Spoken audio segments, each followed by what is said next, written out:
Yes, good afternoon, and this is the second oral session. This is on voting, choice, and games. We have 4 talks here. So the first talk is by Zhishan Lee. It's on differentially private approval-based committee voting.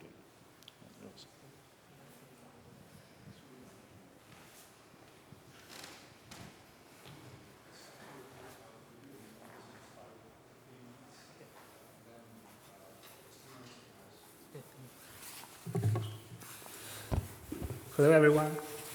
It's Zhishan Lee from Peking University and Research.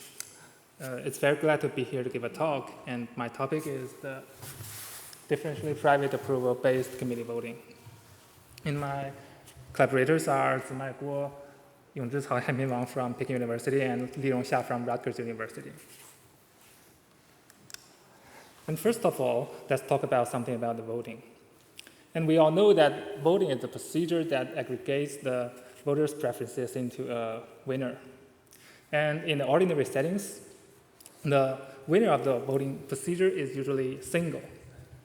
But in committee voting, there are usually multiple winners. And in this work, we study only a special case of the committee voting. It is called the approval-based committee voting, and will be abbreviated as the ABC voting here. And under this setting, the input will be a preference profile that including each voter's approval ballots. The approval ballots indicates that each voter only submits their approval part of the candidate set, and it is called, and it can be regarded as a binary score. So in this case, the output will be a fixed number of the winners, and which indicates that the winning committee size will be exactly K. So an ABC voting instance will be together with a preference profile and together with a committee size K. And just like the ordinary votings, the utility metric here are the axiomatic properties, just like something about the efficiency, strategy proofness, or some fairness here. And when K equals to 1, this setting just reduces to the ordinary voting. And before we begin to talk something about our work, we should try to convince that voting has some privacy concerns here. So let's see a simple example. We suppose that in a committee voting here, there were 2 parties. The odd party includes every voters that with odd indexes, and the even party include every voter with positive even indexes, and they support 2 different candidate sets, and they are disjoint. There was still another voter that voted 0. And if an adversary can observe that the 2 party forms a tie, and another committee wins the voting, then he can get to know that the true ballot of the voter 0, even if he knows nothing about the voter 0 in previous. So to address this issue, we introduced the differential privacy proposed by the work in 2006 in this problem. To be intuitive, the differential privacy requires the voting rule to give similar outputs while receiving similar inputs. And the ratio is denoted by the exponential of some privacy budget epsilon. And with the DP guarantee, if a voting rule satisfies DP, then only observing the outcome of the voting rule cannot identify any single voter's vote. And after talking about the privacy notion, here is some utility metric here. In voting, in ordinary votings, the efficiency is very important very important property since the voting is to respect the voters' vote. And in this example, there are 3 voters supports the first line of the set, and only 2 voters support the plane. If you only want to be efficient, you can select the first line of the approval set directly. It is efficient enough since it respects the profile's aggregate approval signal. And we can see that this outcome is period optimal and is the majority choice and maximizes some voting score. But in multi-winner voting, we should regard more about the fairness. Although the previous choice is efficient enough, but it is not very fair since it overlooked all of the plane supporters' preference, and it's about the 30% of the voters. And interestingly, these 2 properties are not incompatible. In fact, keeping fair can also to keep efficient here. So there are several axiomatic properties that regard with the L cohesive group here, including JR, PJR, and EJR, where JR represents the representative justified representation. And roughly, it requires that each group with enough voters and supports enough common approvals, then they will share some seats in the final committee. So there is an explicit research question here, is the trade-off between the differential privacy and these voting axioms, since privacy puts all profiles together and the axioms should put them apart.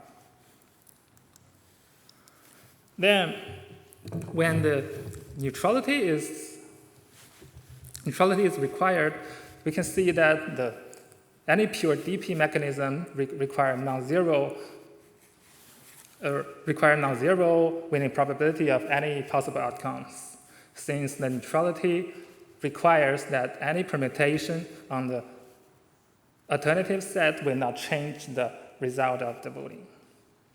So any exact axioms which requires some bad committee to have 0 winning probability will fail under DP.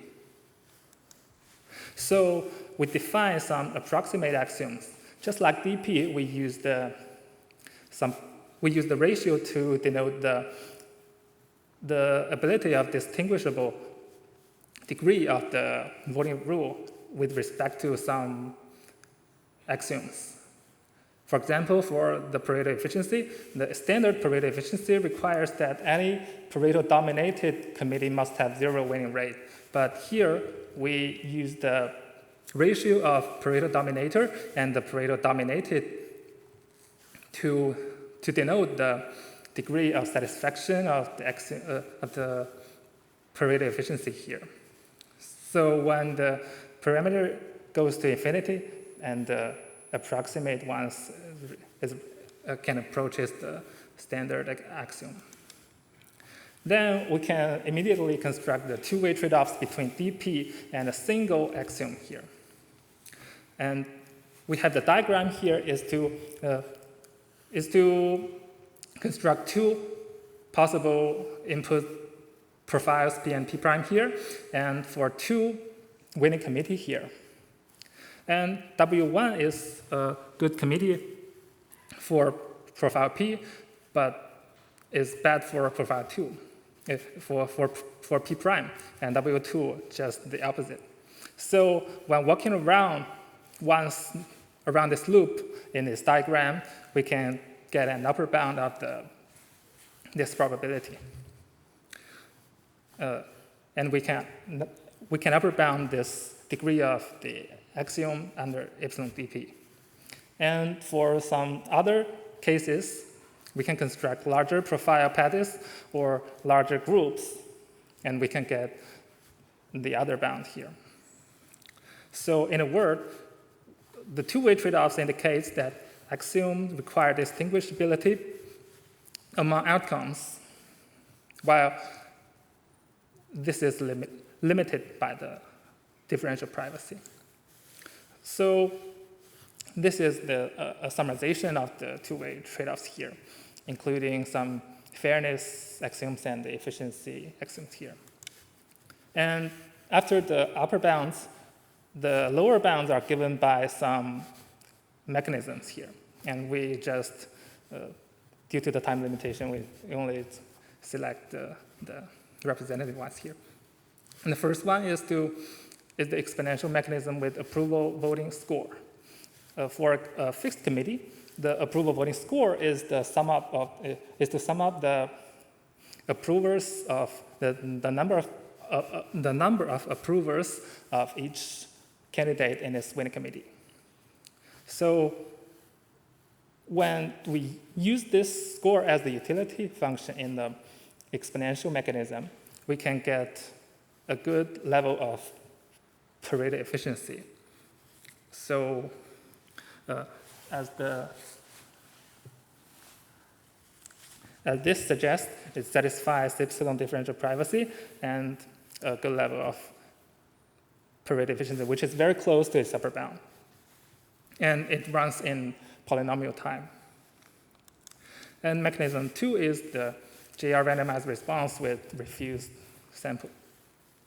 And since JR, these axioms can be verified in polynomial time, we can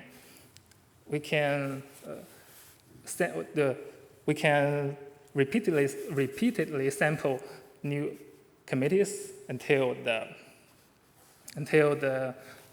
mechanism accepts.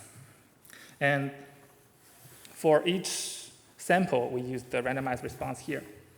And finally, we also get a bound which is quite close to the upper bound here. And this mechanism also runs in polynomial time.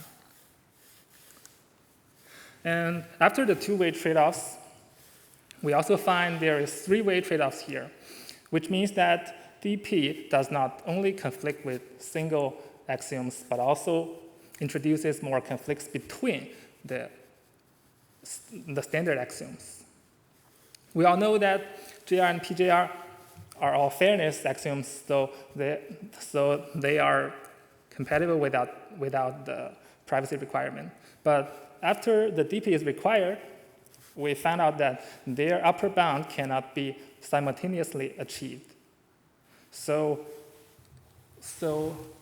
there is a seesaw on the screen indicating that the JR and PJR cannot be satisfied to achieve this upper bound simultaneously. And the DP introduces a Pareto frontier here. So this is a summarization of the three-way trade-offs here. You can see that for most of the axioms, DP introduces more incompatibility between them. So we conclude here that under DP, classically compatible axioms cannot simultaneously attain their individual optimal levels. And finally, we empirically verified our mechanism on several real-world voting data sets, and which indicates that our mechanisms, especially the approval voting exponential mechanism, works well on the real-world data set. These probabilities shows that in most of the real-world data set, our AV-EXP mechanism can achieve the true level of the standard version of the Pareto efficiency and the JR with high probabilities. So to sum up, we have two takeaways here. The first is that the DP limits each axiom individually, and the second is that DP creates additional conflicts between the axioms. Okay, that's all for my talk. Any questions here? Thank the speakers. We have time for questions.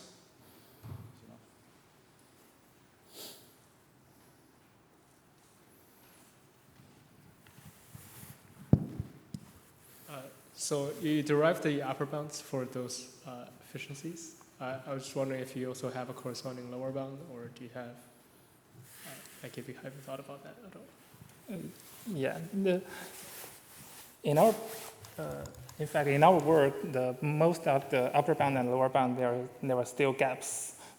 Maybe studying the tight bounds is an interesting future work direction, and especially there is a tight one, which is the Condorcet criterion, which requires the voting rule to select the Condorcet committee with probability 1. Yeah. Thank you. Any other questions? If not, maybe I'll ask one. So you mentioned there are two-way and three-way trade-offs. Are there additional trade-offs, which more than three-way trade-offs? Yeah, I guess there are more way trade-offs here, but I think two-way and three-ways are enough for ordinary study. Yeah, there must be more way trade-offs here. But have you looked at the entire space or not really? Have you studied the entire space of what could be the possibilities? I'm not quite sure. Okay. Thank you. Let's thank the speaker again.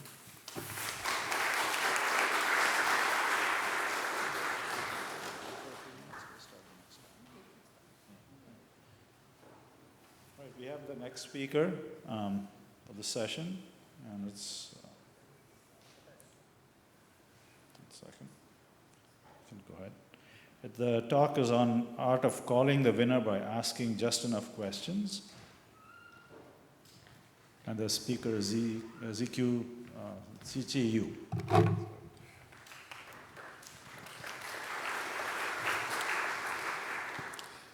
Hello everyone, I'm Ziqi, and today I'm a PhD student in University of Toronto. And today I'm here to introduce my work with my PhD advisor, Nisarg. So the title of our work is The Art of Calling the Winner by Asking Just Enough Questions. So we will start our talk with a real-world scenario. So let's suppose there is a guy, his name is Deb, and Deb wants to go to the cinema tonight. And basically there are 5 movies for Deb to choose from. So Deb needs to make the decision, and the way Deb is going to make such a decision is so Deb decided to ask 3 of his trusted friends for him to choose one of these 5 films. So we can have a look at the 5 different films here. So there are Arrival, Moonlight, Dune, Coco, and Parasite. And the situation is each of his friends, so Alice, Bob, and Carol, reports a strict linear order over these 5 films. So it's like from the most preferred to the least preferred, each friend reports a, from high to low, prefer a linear order over the films. So yeah, so now Deb gets this preference, and now Deb can kind of find a way to aggregate this preference together and make a final decision. There are various different ways. It is called the voting rules for us to, given the preference, aggregate them together and finally make a decision. And among all these possible voting rules, there is, the border score is one of the most widely used one, I believe. So border score is kind of the positional scoring rule, means that for each voter, each position corresponds to a credit of, so it's like, so we can have a look at the Alice preference.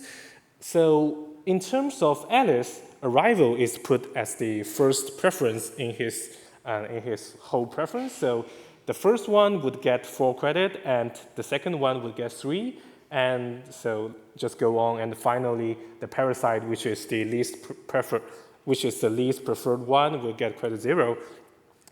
So this is basically the definition of the borders rule. And we can have a look at, so basically the borders rule to compute the border score of each candidate, which is also a movie, we just need to compute the contribution of each candidate appears at each preference. So we noticed that arrival actually appears at the first place from Alice and Bob, and it appears at the fourth place from Carol. So the border score corresponding to arrival would be 4 plus 4 plus 1, which is 9. And it also can be verified that we just compute the border score of the remaining movies in the same way. So we get the border score for each of the candidates. And finally, the borders rule basically picks one of the candidates with the highest border score. So in the profile we're introducing here, arrival would be the final winner.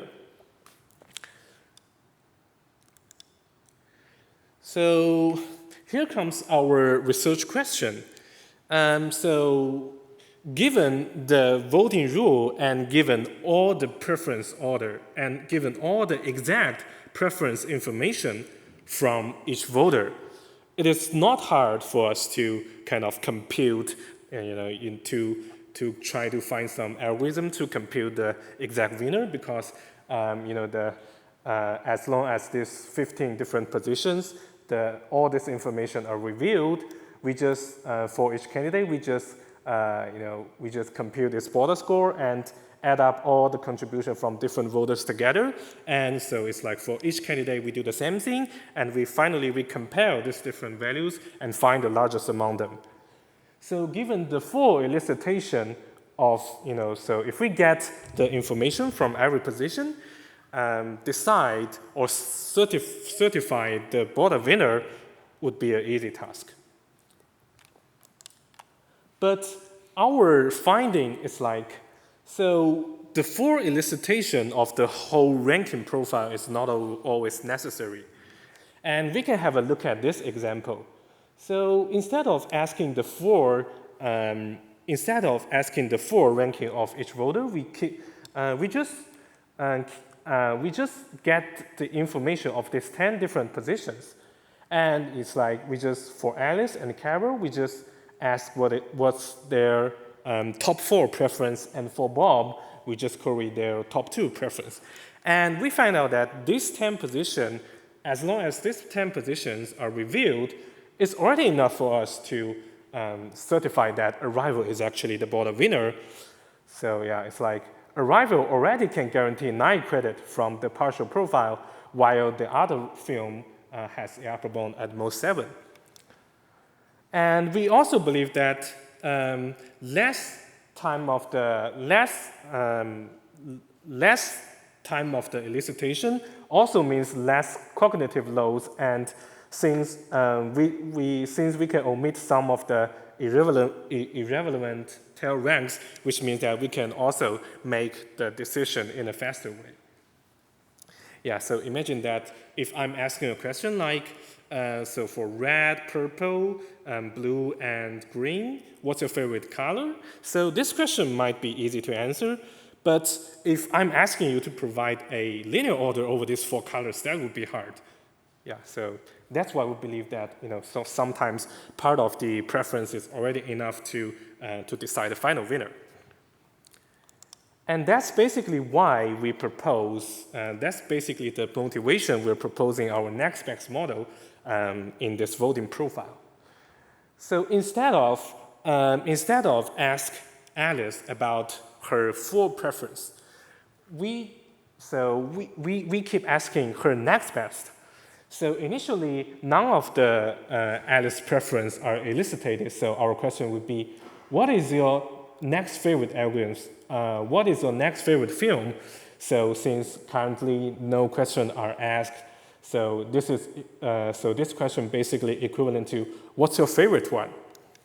And Alice, as a response, Alice would answer, oh, my favorite one is actually Arrival. So if we still, so now imagine we're running some elicitation mechanism that will stop while we already get enough messages for us to decide a winner.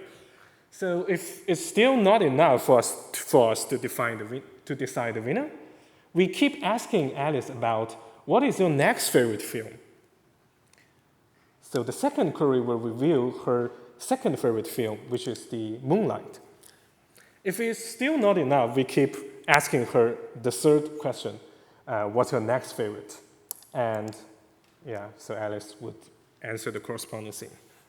We keep doing this until everything we can get is enough to decide the final winner. So here's the formal definition and the some efficiency measure we're going to compute in our work. So we assume there is n different voters and m different candidates in our voting profile, and so everything is discussed under a fixed voting rule. So it's like for BODA, we have some result, and if we change the aggregation rule into something like plurality, like some counter set consistent rule like max min or something, the analyzation, the efficiency guarantee would change. So we need to fix a voting rule, and then we start our discussion like this.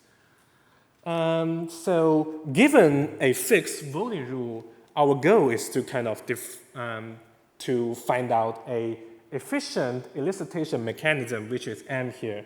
So we want to define an elicitation mechanism M that makes sequential queries and follow the next best fashion.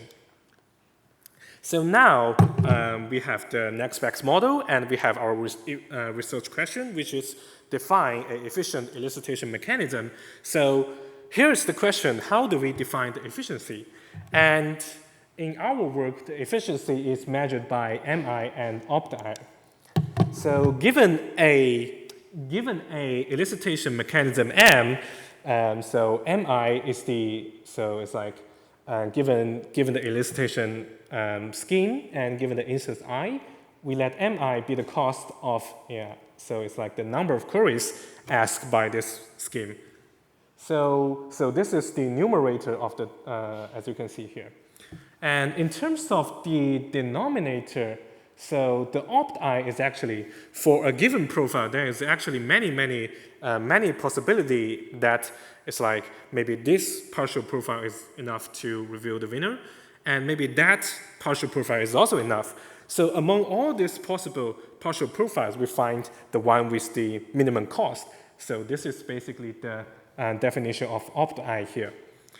And to measure the efficiency, we use the comparative ratio CRM.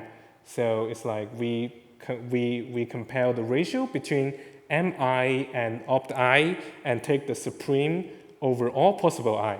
So this is kind of the worst case. This is kind of a worst case measure, which basically define the efficiency, and taking the spring means that so the efficiency is kind of a worst case guarantee, because it actually contains some border case, like the profile is some kind of pretty bad that any algorithm cannot do a good job. Apart from the CRM, so CRM is like we fix a voting rule and we are given a elicitation mechanism.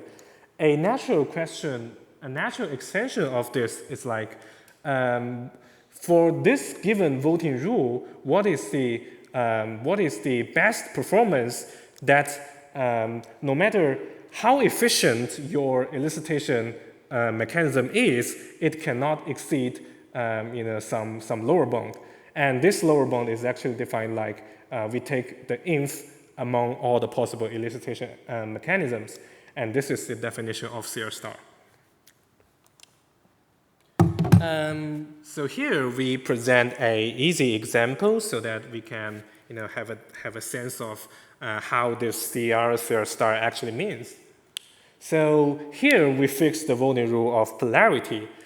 Polarity is basically the voting rule that the candidate rank first by the largest number of voters win. So in the polarity, so for each voter, although they need to provide their linear preference over all the candidates, but only the top one place matters. So here we are using a elicitation mechanism called mtop, and this is actually a naive mechanism. So mtop basically query all the top choices. So no matter what kind of profile we receive, we just keep querying all the first place from all the voters. And as a result, the cost of such a query scheme would be n. Yeah, so this basically is the numerator of the competitive ratio we have introduced in the last slides. So now we can move to the denominator. So the denominator is like, what is the optimal possible for any given voting profile? So actually, we can make a claim like opt-I would always be bigger than half of n. So our observation is if more than half of the voter remain unqueried, then so we can imagine there exists kind of a adversary. So if there are half of the voter remain unqueried, the adversary basically can put any of the candidate at the unqueried part. So which means that the part you have revealed can never be enough to certify the winner, because a adversary actually can put, so if the mechanism decide, actually A is the final winner, but the adversary can put another candidate like B at the unqueried part. So this is a contradiction. So yeah, so this is why opt-I were bigger than n over 2. So for the numerator, we have the n, which is produced by the naive query scheme, and for the numerator, it's like 2 over n is the best lower bound. So the upper bound for this specific query scheme, the competitive ratio would upper bound it by 2. And on the other hand, we also construct some bad profile that no matter how smart your elicitation mechanism is, you can never exceed a lower bound of 2. So this is kind of a tight bound. Okay, so our work investigated various of different voting rules. So polarity we have introduced just now, and K-approval is the slight generalization of polarity. And we also investigate the positional scoring rule like the border, which lies as our largest open gap. And we also develop a tight bound, so it's like big OM and omega M. So for counter set consistent rules, it's also, we already have a tight bound that, so actually there is no algorithm can be efficient in terms of the counter set. We also have done some empirical experiments on the floor ranking data in preflip. We run our experiments on over 7,000 exact instances, and we are computing the value of opt by using the linear programming techniques. And so although our theoretical result says that we cannot get a pretty good result like for border, we can only get a sublinear result, and this is far from constant. But our empirical experiments suggest that the median ratio typically close to 2, and there is no clear upward change as m grows.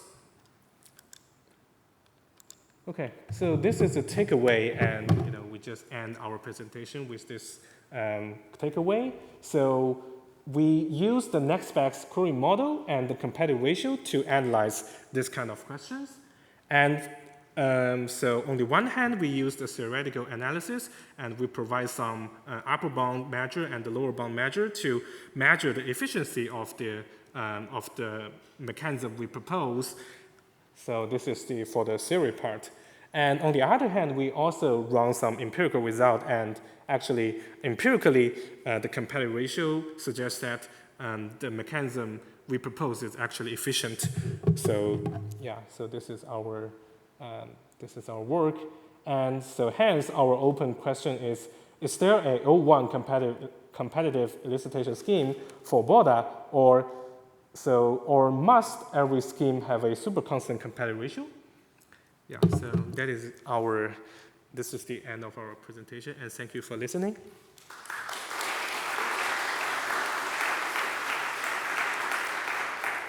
We have time for questions.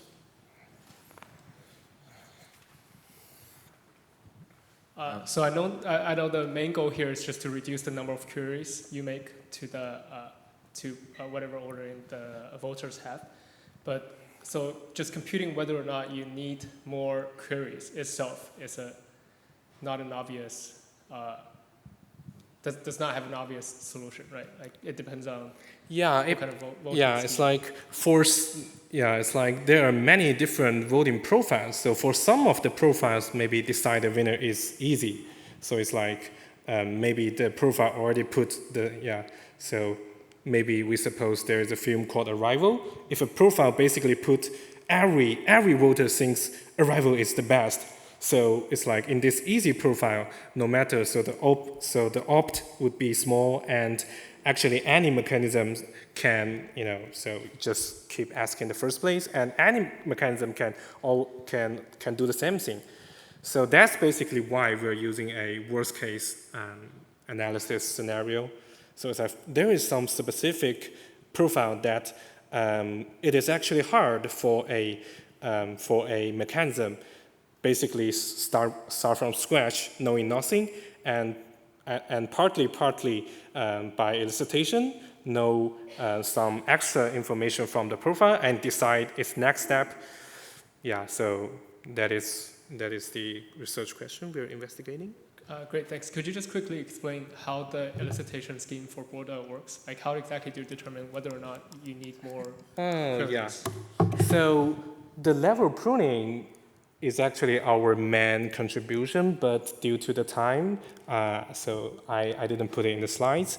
So basically, the level pruning is like keep check on the set of possible winner and active voters.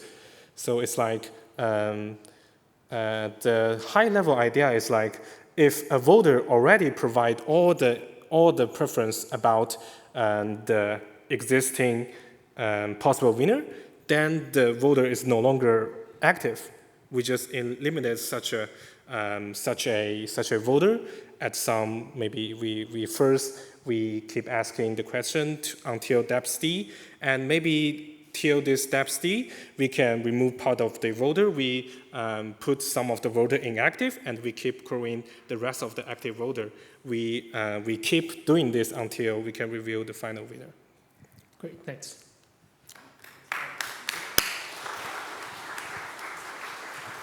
We go on to our third talk of the session, and it's so the speaker is Mohammed Irfan, and he's going to talk about computing Nash equilibrium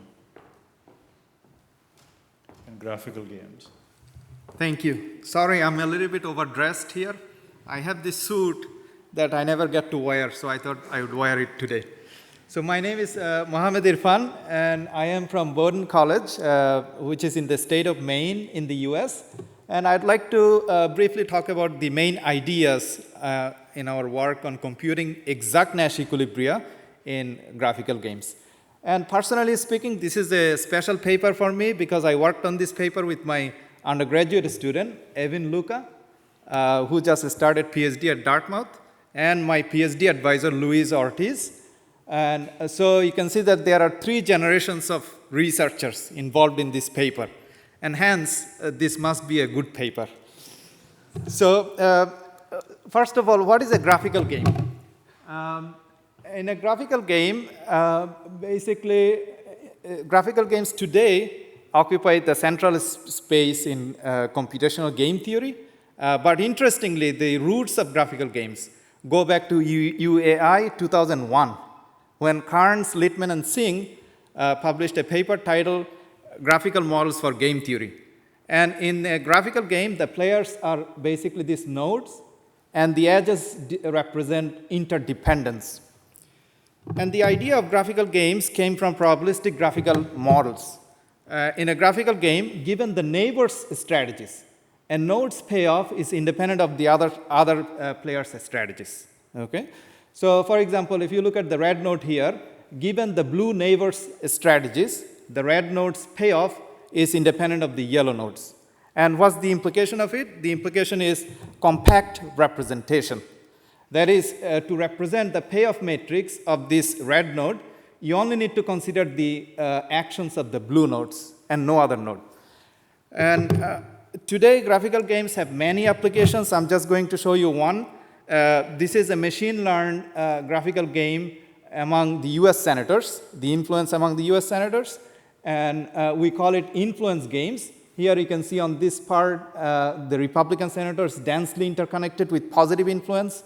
And on this part, Democratic senators, again, densely interconnected with positive influence. And in between them, there are some connections, mostly negative. And we use this influence game to answer questions, interesting questions like, who are the most influential senators in the US Congress for passing a specific type of bill? Okay. And in our work, we also consider graphical polymetrics games. You can think of this as a special version of graphical game where a node's payoff is the sum of local payoffs coming across the edges. And this additive decomposition of payoff means that graphical polymetrics games are even more compactly representable than graphical games. And so we know some hardness results. In particular, both of these two classes of games are PPAD complete. In 2006, Elkin and others showed that two-action graphical games with maximum degree of just 3 and constant path width are PPAD complete. And very recently, Delikas and others resolved a very old open question. They showed that tree-structured polymetrics games are PPAD complete. However, we do know some positive results. In the paper by Elkin and others, 2006, they showed they gave a polynomial time algorithm for paths and cycles. But they did mention there in that paper, quote, it is an open question whether our algorithm runs in polynomial time on graphs with path width of 1. It is instructive to consider a caterpillar graph, end of quote. So based on these comments and these prior results, here are the questions that we address in our paper. We compute an exact mixed strategy Nash equilibrium, in short MSNE, which you can think of as mutual best responses when the players are trying to maximize their own payoff, MSNE, in two-action graphical games for these types of graphs, paths, stars, and caterpillars. And we considered them in this order for a particular reason. And for paths, we asked this additional question, what's the exact limit of computational efficiency when it comes to paths?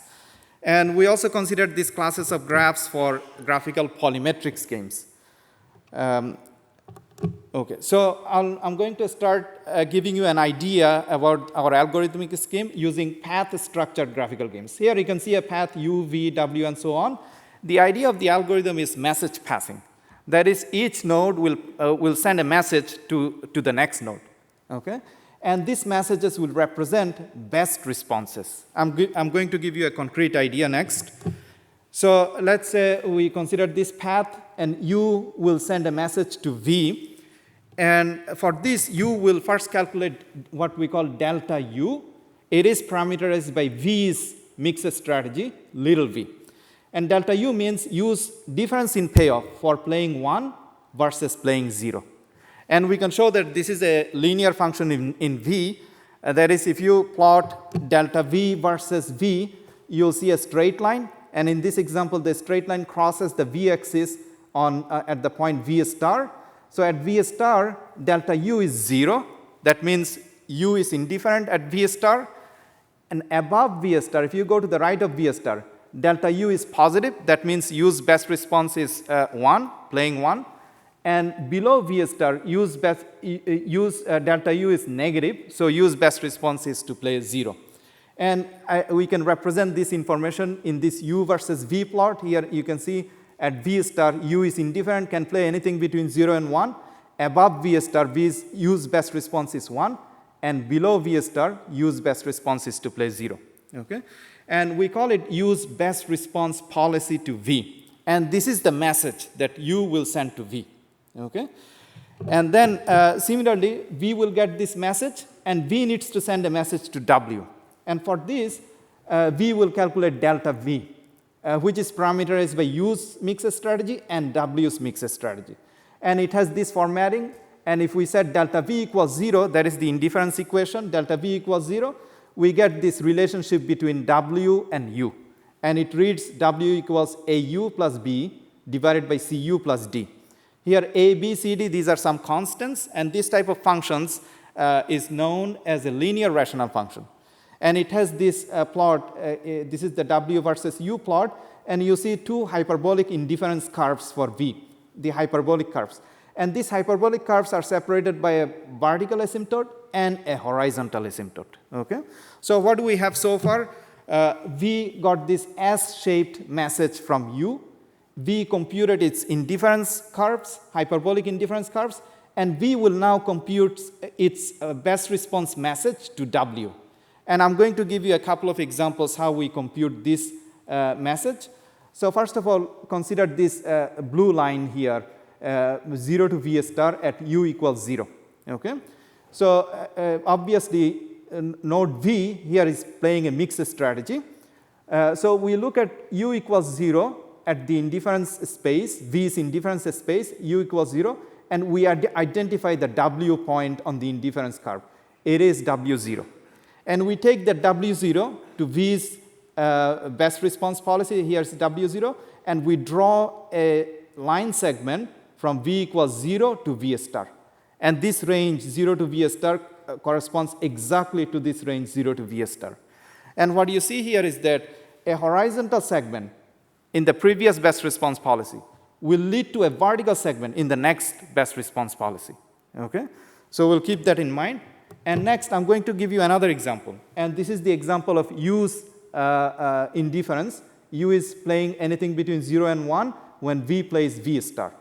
And we look at this range of U values from 0 to 1. And because V is playing V star, which is a mixed strategy, obviously, we need to be on the indifference curve. So we identify the W ranges that lie on the indifference curves. These W ranges are 0 to W0 here and W1 to 1. Okay? And we now look at these two ranges, W ranges 0 to W0 and W1 to 1. These blue lines, they are at V star point, that is this V star. Okay?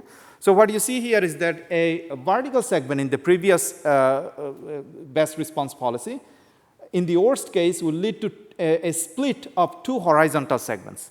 And this split happens because of the geometry of hyperbolas. You can see that in between the two hyperbolas, hyperbolic indifference curves, you have a horizontal asymptote that separates the interval. So the split happens because of this. So, and if you keep doing this exercise for more and more nodes, you see that the complexity of the best response policies will increase as you go down the path. Okay? And by the way, this is an output from a computer program of an algorithm that I'm going to present next. And here, important thing here is that we can show that the complexity of equilibrium computation is dominated by the number of segments you can have. Okay? So the question is, how many segments can you have in the worst case? Okay? So this is our key result where we give a tight upper bound on that number of segments. And we do a worst case analysis. There are 4 steps here. We map horizontal segments to vertical, vertical to horizontal. These are the 2 steps I showed you in 2 examples. Then we consider pure strategy segments, and then we do some final accounting.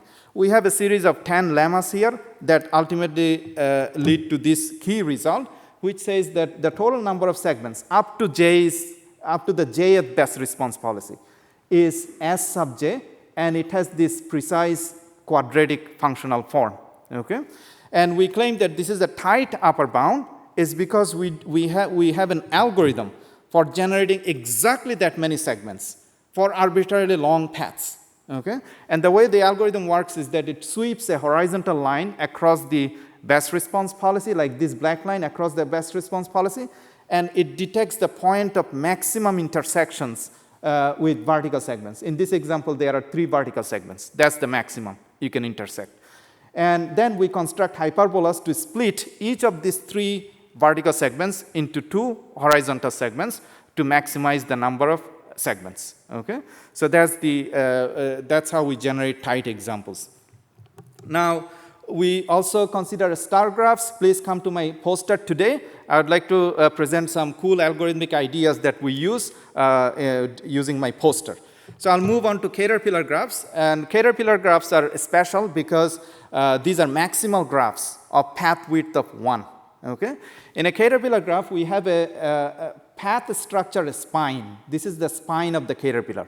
And from the spine, you can have some offshoots. And each of these offshoot nodes is basically just one hop away from the spine. Okay? And I'm going to give you the idea or algorithmic idea using a simple type of caterpillar graph where we have just one offshoot from each of the spine nodes. Okay?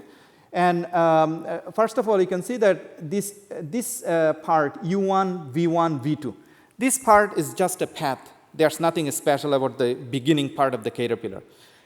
Special things start happening from V2, okay? Where V2 gets a S-shaped message from U2, and V2 also gets somewhat of a more complicated message from V1. And V2's job is to combine these two messages and send a new message to V3, okay?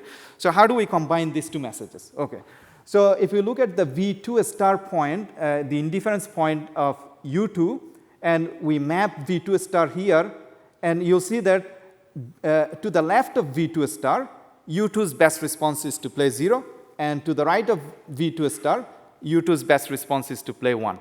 This gives us the key idea that unlike previously when we were doing just one mapping, we are now going to do two mappings. Okay? So we get the message from V1, then we do two mappings with respect to two indifference curves.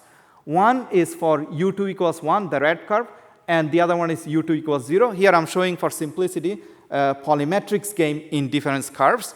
These are straight lines. If we have graphical games, these would become hyperbolas. Okay? And then once we do these two mappings, the algorithm makes a collage of these two mappings. It's pretty similar to an art project where we make collages with two different pieces. And I think it's a pretty cool idea how we do this collage. And we arrive at this message that V2 sends to V3. And obviously, the complexity of the message increases as we go along the spine, but we are able to show give a polynomial time algorithm for computing these messages. And so I'll end by summarizing the contributions in this work. Our main conceptual contribution is a geometric approach to computing MSNE. And this leads to tight upper bounds for paths for graphical games. And we also gave a quadratic type algorithm for polymetrics games. I couldn't present it here. For stars, when there is no symmetric player, we are able to give a logarithmic time algorithm, which is, I think, remarkable. And in general cases, like general graphical and polymetrics games, we give linear time algorithm.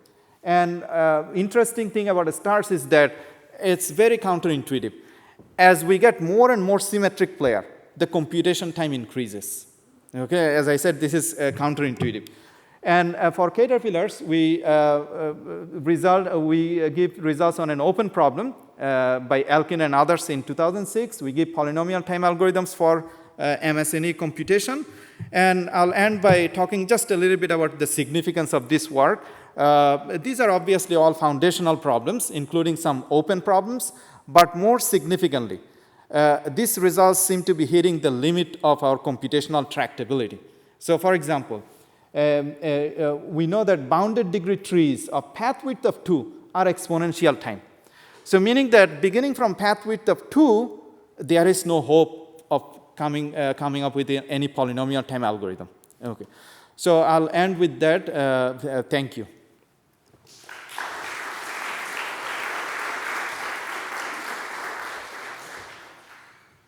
Questions?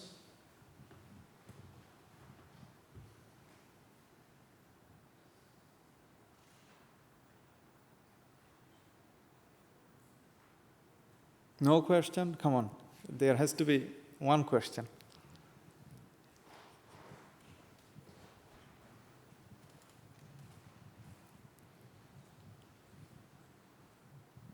Yeah, thank you for the talk. I'm more closer to the newest generation of researchers in this paper, so I'm quite new to it. And however, this quite surprising result for me about exponential complexity of for trios just pathwise 2. I wonder, maybe just because maybe you know something, if we will like represent the best caterpillar graph that will, in some sense, approximate trees of pathwise, do we hope that it will? We know from your paper that it will be computable, but how close it would be to actual result? Maybe you thought about that. By actual result, you mean? Yeah, I mean, we will obtain some output, and we can measure some metric how far we from, like, let me say, we will make a bound. Yeah. So you are thinking about approximate Nash equilibrium. Yeah, very, very good question. And in fact, the majority of the computer science research went into approximate Nash equilibrium computation, typically known as epsilon Nash equilibrium computation. Okay, my own approach to epsilon Nash equilibrium computation is discretized approximation, meaning that we basically discretize the probability space into fine grid. Okay. The finer the grid is, the better the approximation would be, but the more computation time you have to pay for it. Okay? So discretized approximation scheme. But interestingly, I think there's a way of making this geometric approach work for approximate Nash equilibrium, which is completely open, and but this would give us a new way of thinking about approximation. Okay, thank you. I see, thank you. Hello, thank you for the talk. My question, I was sort of intrigued by one of your initial examples, particularly like the Senate influence map. I was curious if similar research with game theory has been extended to, I guess, social problem games of, I guess, something maybe as a fellow US guy, like Survivor, Big Brother, where there are groups of players and they kind of isolate or pick out someone to, I guess, vote out. Has there been any research, or however it would be extended in more academic settings? Yeah, I think there are definitely lots of blog posts along that line. Okay, the issue with research is basically, for example, for Senate research, we do need hard data like voting records and behavioral data. That type of, unless you have large scale behavioral data, you cannot really machine learn a game theoretic model. But I know there are blog posts along that line about those types of examples. Thank you. If there are no more questions, let's thank the speaker. There's one more. Sorry. Yeah, I got one more question, so very good. No? Hi, nice talk. So what is the computational model underlying all the running claims? Like, do you assume your payoffs to be some rational number with the fixed bounded length? Very intellectual question. This is a very intellectual question. And in fact, for polymetrics games, all of the results, all of the numbers will be rational numbers. We didn't emphasize this point enough in our paper, but you will have to, I mean, if you look at the ratios, you'll see everything is rational. Other than that, for graphical games, the preciseness of MSNE computation, because there can be irrational numbers, depends on like how much time you want to put into it. And it's not particular to this particular paper. It's for any paper that computes exact MSNE.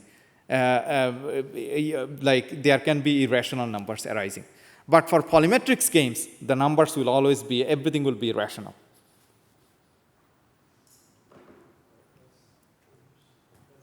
Speaker once again. Yeah. Thank you.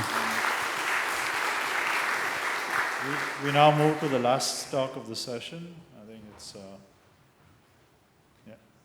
Nonlinear Axiomatic Attribution for Cooperative Games. What's your name? Veda Lee and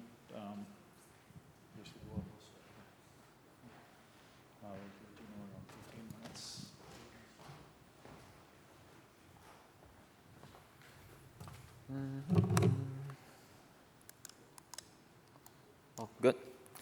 Good afternoon, everyone. I'm Vijay Lee, a PhD student at the National University of Singapore. And today I'm going to present our work, Nonlinear Axiomatic Attribution for Cooperative Games.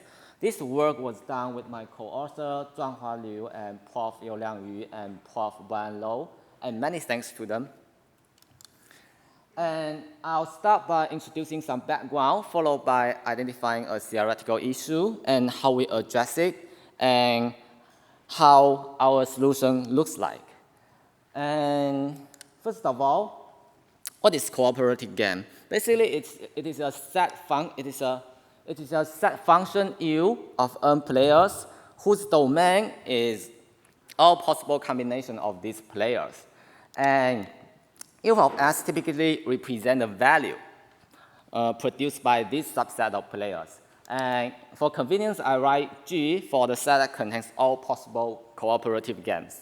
And here are some concrete examples in AI. Like in feature attribution, players are features, and U of S may be the predictive value of a train model on a specific instance, while the features outside the subset S are treated as missing. And in context attribution, US may give the probability of a large language model producing a specific summary, while only the parts of the context text specified by the subset S are used. And the fundamental question is that how to allocate the contributions of each player in a cooperative game. So here, the Shapley value is a very popular attribution method, and its formula. And essentially, what to pay attention to is that using the Shapley value, each player's contribution is essentially an expectation over their marginal contributions. And so, analogous to the Shapley value, an attribution method is defined to be a function that maps each cooperative games of n players into a contribution vector of n dimension. So, then the next question is how to evaluate the contribution vectors. And we look into various downstream texts and focus on the commonly used metric called like the inclusion area under the curve, or AUC for short. And here is the definition, like giving a contribution vector phi of n players, we can obtain a ranking pi of these players in descending order of their contributions. And then the AUC of this contribution vector is computed as the sum over k from 1 to n of U evaluated at a subset of sk of pi. And this subset essentially contains the top k players according to the ranking pi. So intuitively, if the contributions are assigned more reasonably, only including the top k most contributed players should lead to a higher value of U. And this should hold as we add players one by one according to the ranking pi. So therefore, a better contribution vector should produce a higher value of this AUC.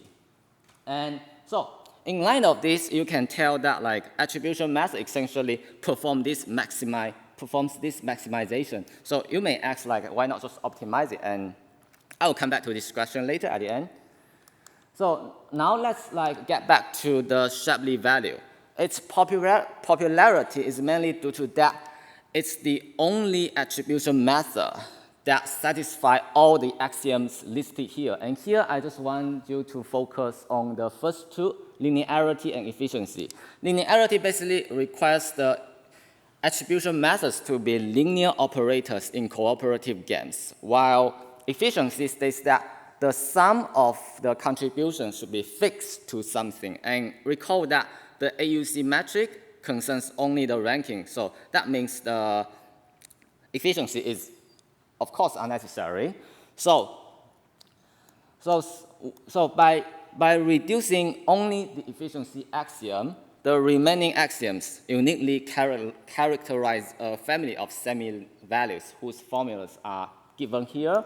And the difference is that the weights in this in this marginal expectation are now determined by a probability measure over the closed interval from 0 to 1. And for the Shapley value, like its probability measure is basically the uniform distribution. And meanwhile, there are also some researchers questioning the necessity of linearity. So we have this concept of like least score obtained from optimizing this optimization problem here. And since the optimal solutions to this problem are not unique, the egalitarian least score basically select the minimum two-norm solution. And what to pay attention to is that, to our knowledge, egalitarian least score is the only known attribution method that relaxes only the linearity axiom. So our work, like under the metric AUC, our work demonstrates that the linearity can be adverse. And here's the Shapley values in distinguishability. And what it states is that the space of all rankings can be divided into many different subregions. And meanwhile, we can adjust a cooperative game a little bit while preserving the Shapley value. But the ranking that maximizes this AUC objective can be manipulated to lie in any subregion. In other words, it means that the Shapley value itself cannot distinguish between different cooperative games. And the key idea in the proof is very simple. Like, as a linear operator, the Shapley value has a very large null space to exploit, and whose dimension is at least 2 to the n minus n. And meanwhile, there are also several other works demonstrating the unreliability of the Shapley value in different aspects, but basically, they tell the same story. And meanwhile, some may argue that the significant merit of linearity is that it reduces the computation of phi of u plus u prime into phi of u plus phi of u prime. You know, the computation of the Shapley value is very expensive. So it means that if you have the Shapley values of two cooperative games, then the Shapley value of their sum is immediately there. However, there are some pathological examples about such a merit. That is, we can easily construct two different cooperative games such that the Shapley value of each exactly maximizes the AUC objective, but the sum of their Shapley values instead minimizes the corresponding AUC. So in light of this example, it means that such a merit is kind of undermined. So in our paper, we just asked, how would attribution methods look like if we remove only the efficiency and linearity axiom? And you know, in theory, the mathematical convenience the linearity axiom provides is significant. Like, it led us to decompose cooperative games into a sum of easy-to-tackle simple games as the first step. So without linearity, it becomes an entirely different story. So we have to explore. We have to find where to explore. And before proceeding, let's introduce the additive games, and its definition is very simple. An additive game is parameterized by a vector x of n dimension and a scalar b, and A of s is computed as b plus the sum of xi over I in S. And one nice property of additive games is that, like, its optimal ranking can be trivially obtained under the AUC metric. So this is our first observation, and it was proved in our previous work. Basically, it states that, the ranking of any Shapley value can be obtained through a two-stage optimization procedure. In the first stage, we just find an additive game that best fits the given cooperative game under some least square. And then in the second stage, we just replace the original game by this best fit one, and then the optimal ranking to this resulting AUC is just the one obtained from the corresponding semi-value. So this result kind of suggests that semi-value is kind of closely related to additive approximation. And meanwhile, we also notice that the optimization problem of the least score can also be viewed as a kind of additive approximation. And the key is that the efficiency axiom transforms one-sided error bounds into two-sided ones. So, motivated by this connection, we introduced this p-norm attribution method, and its definition is like phi p is defined to be the x part of the optimal solution to this additive approximation. And the rows of the matrix A are indexed by subset such that the ith entry of each row is 1 if I is in S and 0 otherwise. And likewise, the vector U is also indexed by subset such that U sub S is equal U of S. And for P is 1 or infinity, the optimal solutions are not unique. So following the egalitarian least score, we just select the minimum two-norm solution. And one thing to note is that phi infinity recovers the egalitarian least score when B is constantly 0. And just the B occurs here for the least score. And here's our theoretical result. The first result is that phi 1 doesn't satisfy the consistency axiom, so we just ignore it.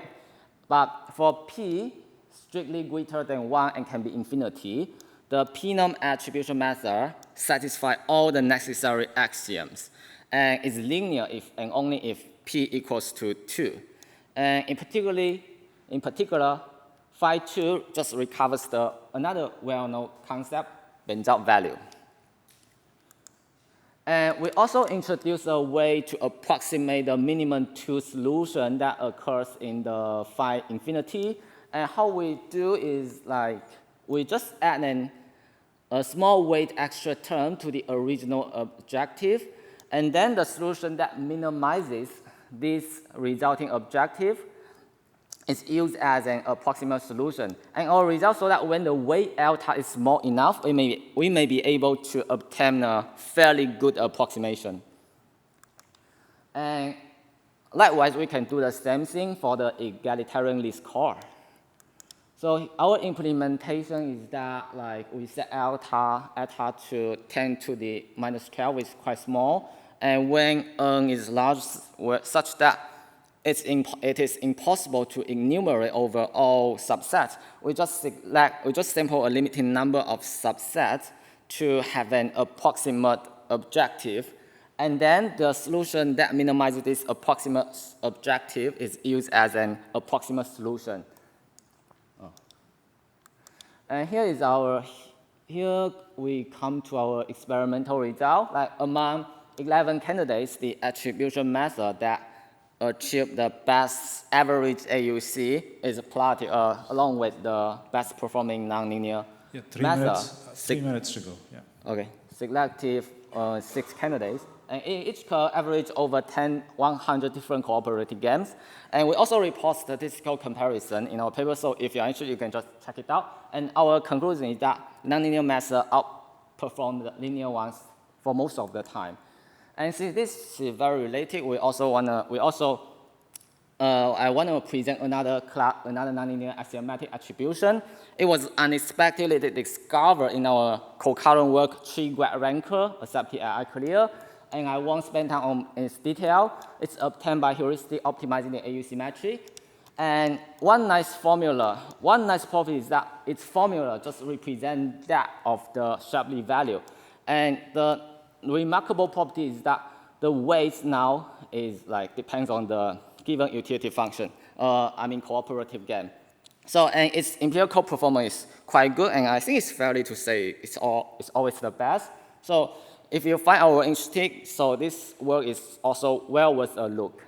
And so the takeaway is that if the AUC metric is what you really care about, then the linearity axiom should be dropped. And thank you for your attention.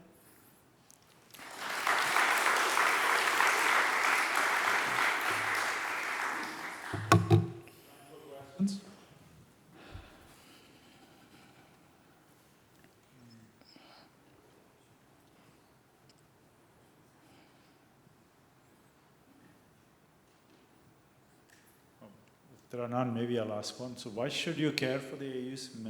What is the importance of the AUC metric in some sense? Why should you care to maximize that or minimize that? Oh, AUC metric. Yeah, basically the thing is like, I care a lot about its practical use in AI. So I just try to look through like various downstream tags. I want to determine a commonly used one, and this is the one I found that is really commonly used. That's why I focus on this part. It's a very common work, like to select the top K, the top K most contributed players, like players can be features, data, or whatever, something like that. Foundational reason why you should do that, or it's more empirical than. You mean focusing on the AUC metric? Yeah. Yeah, just basically I want to make Shapley value more practical. The thing is a lot of researchers are using Shapley value in the downstream tags, but the thing is that one issue I think is that the Shapley value itself is not connected to the metric. Unlike classification tags, you explicitly optimize across entropy. That means it's kind of expected that the final result will have some high classification accuracy. But for the Shapley value, it's determined by axioms. And there's no connection between the Shapley value and the metric used in downstream tasks. If there are no more questions, let's thank the speaker, and let's thank all the speakers in this session. And this concludes the session.